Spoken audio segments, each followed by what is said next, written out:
we thought, and we still think to some degree in this industry, speaking broadly when I use the word industry, that the job is to find the best investment or the best product, and that people, but it turns out what I learned early in those days, and it took some kind of repeated experiences, like I don't know that I'm dumb, but sometimes it takes me time to figure something out, was that it's not about the best investment. It's about behavior, because we all know, like, you can craft the greatest portfolio ever designed, and one behavioral mistake, like maybe even a decade, but certainly one behavioral mistake every 2 or 3 years, and you may as well just have the money in the mattress.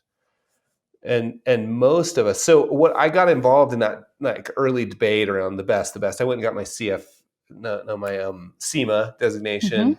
I did a bunch of institutional consulting. I got involved in that, like, yeah. And I thought I was really good at it, and I could go toe to toe with anybody on the investment process. I really felt like I knew what I was doing.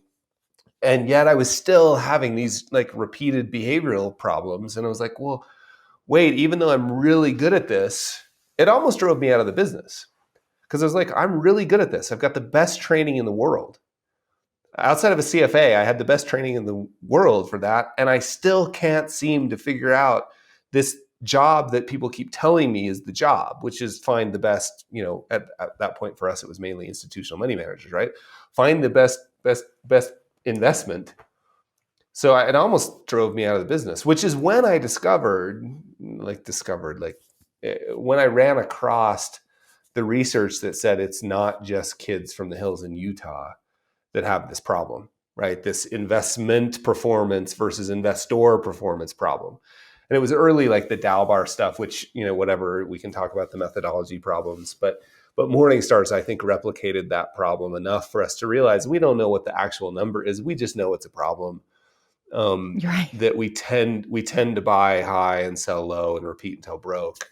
And that's when I was like, whoa, it turns out that other discussion about the best is kind of misdemeanor.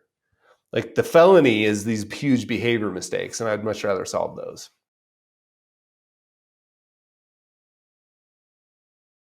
Greetings, Carl Richards here.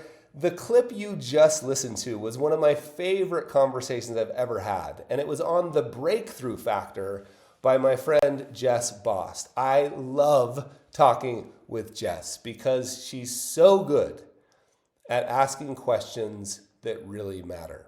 Now, I love this conversation with her so much that we cut up a bunch of different clips. You've listened to one.